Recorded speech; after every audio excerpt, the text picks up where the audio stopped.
Hi, my name is Antonio. I'm with the Nocturnal. Hi, Antonio. Hi, nice to meet you. Nice to meet you. Likewise. Oh my God. What is it? My first question is, what is it like to bring such a strong female presence to a show with a mainly male fan base? Ooh. It's about time. No, I mean, Yes.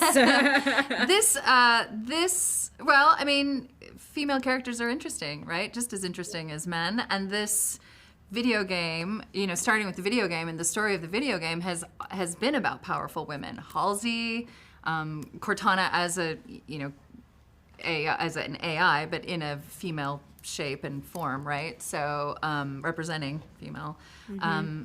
And we've got a lot in this show. We've got a lot of strong high-ranking female characters, which is glorious. I remember we shot one scene, sorry, I'm stepping really quickly, where all of the women outranked Chief in this scene that I was in with him, except for me. That was just so lovely to do. And I think this appeals to men and women because it's a story about humanity and character and who are we in a broader, theme where we're at war, right? But this is going to appeal to everyone: man, woman, they, them, little, Everyone, everybody. Yeah. Follow-up question. This is for Jen. Were there any differences that you had that you noticed between voice recording for the video games and for the show? Well, I started voice recording, the first few games we did just in the booth, but I've been doing motion capture for a while now, the last couple games. So that was, and I do motion capture, performance capture for the show, for the TV show as well. So that was a good, easy transition. I felt comfortable in that. It's, within a different modality, so that's a little stressful, but it felt good. It felt comfortable, like a good transition. And Yerin, I think I'm saying that right? Yes, you are. Okay. Was there any pressure playing a new character in an already established universe?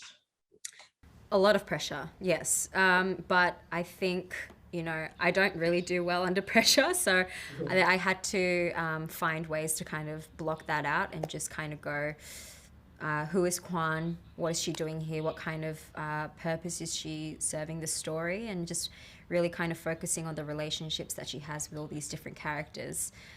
So that's what I really kind of focused on. Yeah. And last is, what do you want the audience to take away from your characters, if anything? I hope the audience can see that, humans are very flawed beings. There's good and bad in everyone, and sometimes, we don't understand one's moral compass or the other, and just, but at the end of the day, it's kind of like empathy is really important. I think that's what I really want people to take away, and yeah, like we're all trying to live. We're all just trying to get through day by day, and yeah, that's what I would want to say. I don't want to muddy the water after that beautiful. No. After that we're gonna. I think we. I mean, Cortana is. I would like.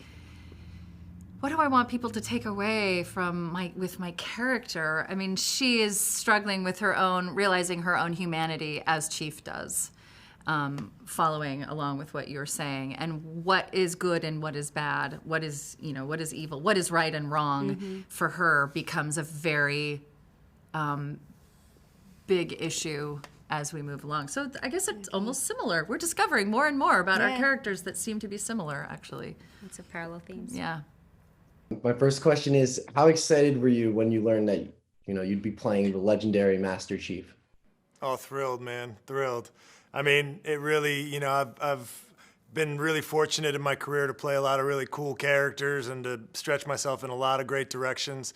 But this one in particular, because of the size of the franchise and the size of the universe and the iconic nature of the character, we all know the Chief. We all know the Chief and Cortana and their journey that they've been on.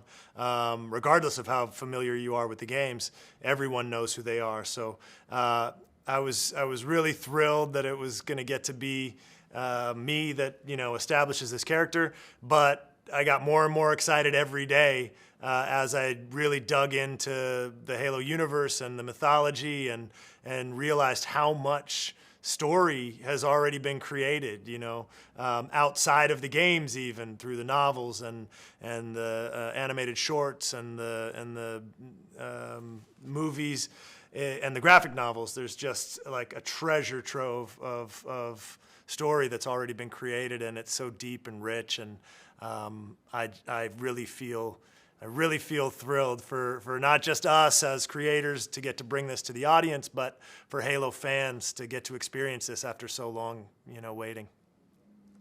I wanted to say that the combat scenes that you were in were very impressive.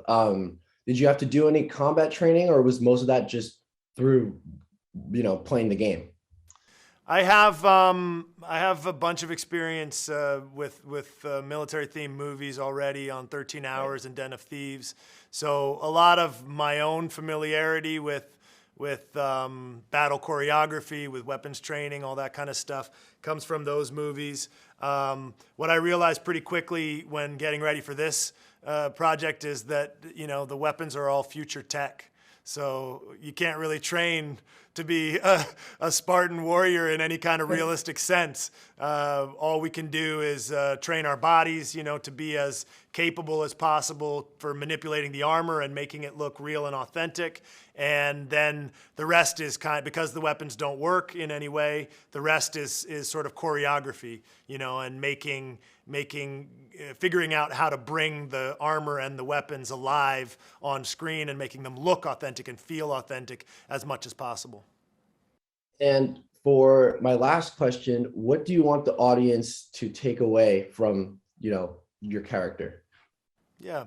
Well, for Halo fans who have been invested in this franchise for so long, I would really love for them to feel comfortable and feel like this is a familiar universe that they can immerse themselves in a completely different way. You know, it's a new experience. It's tailored for the medium that we're making it for, which is long-form story television, right? It's no longer a first-person shooter game, so you have to let go of the idea that you are the chief and that you're a co-creator of this experience. And if you're able to do that, then I think you'll have a very, very wonderful and familiar experience where everything feels like it did in the games, but you get to interact with it in a different way. And for non-Halo fans, I'm just really excited to get to bring this amazing universe to so many new people, and you know, to really show the rest of the world why we love this franchise so much. So for my first question, can you tell us how you came across the project and ultimately what made you say yes? No, you go. I'm happy to take it if you want me to. I came across the project. In fact, in all honesty, I'd done a show for Showtime, and they wrote me a letter about this project. And I then met the as you know, the director of the pilot ends up having, you know, a fair amount of input into casting, all those sorts of decisions. And he's English, and so he wanted to meet and discuss it, and promised me that it wouldn't just be, not just, but that it wouldn't only be a sort of a show about battles and guns and you know, shootouts. That we would be delving into some of the bigger philosophical questions that plague us. So I was in. And I also met with Otto in my audition, and we talked about loads of things. It was actually like we spoke for like half an hour about so many random things, but also about the show, and about the kind of humanity that Miranda has to offer within a world that is in some ways quite devoid of that.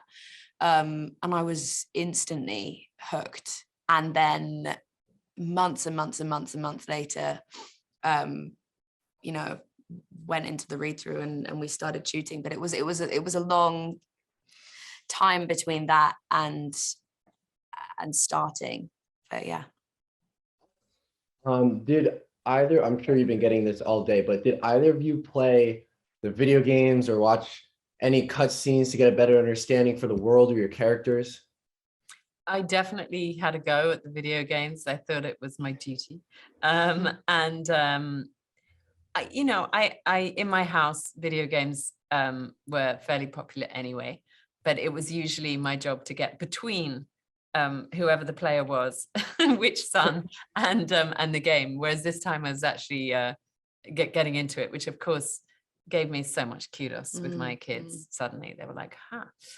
So yeah, I did. But I have to say, you know, the kind of exploration that I then did for the role really had very little to do with the video games. I went off onto a whole other exploration around sort of, I don't know, Max Tegmark. I mean, all these incredible books, Life 3.0 and Super Intelligence and Nick Bostrom's work. And it just took me on a journey that I haven't quite returned from yet.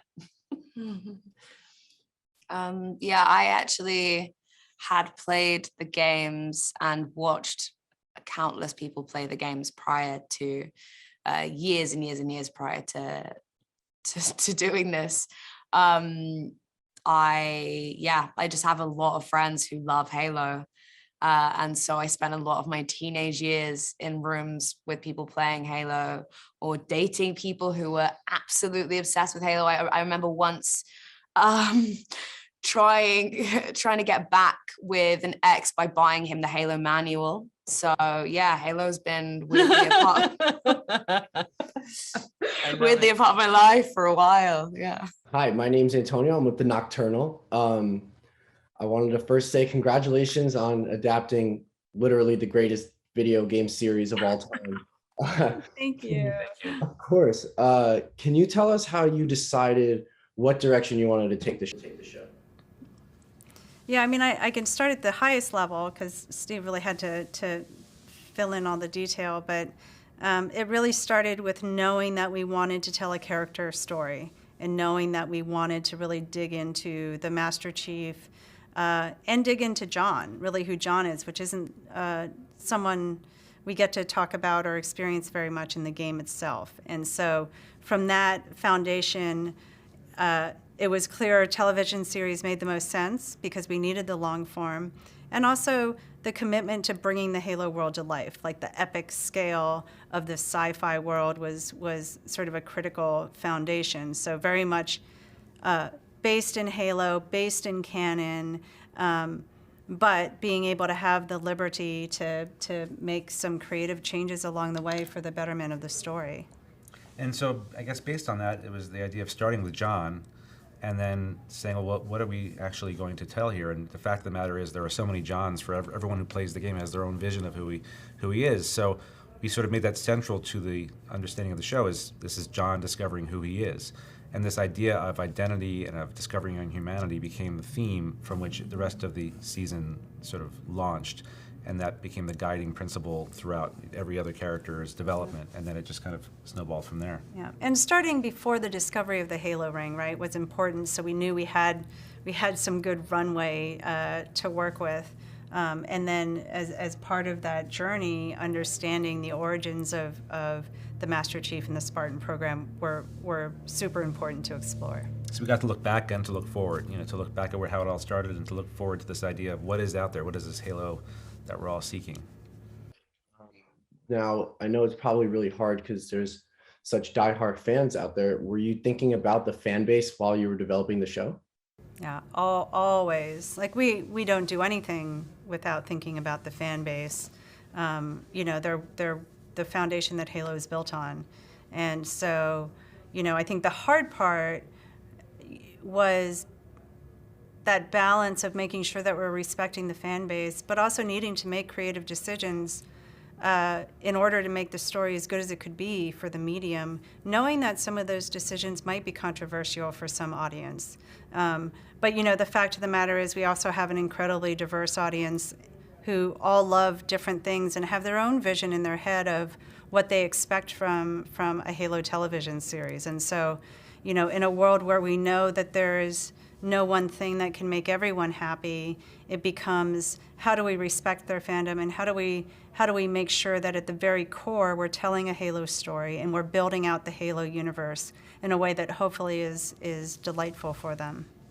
And it was actually fun too, because we knew that we could find places to give rewards and treats to the people who know the game very well. At the same time, letting the initiates, people who are brand new to the core and the canon, get welcomed into the world so they can appreciate it. But we had lots of fun. Every decision, whether it's visual effects, set design, props, we always were thinking about the diehard fans and whether they would appreciate it or enjoy it. So it was actually a fun thing as well.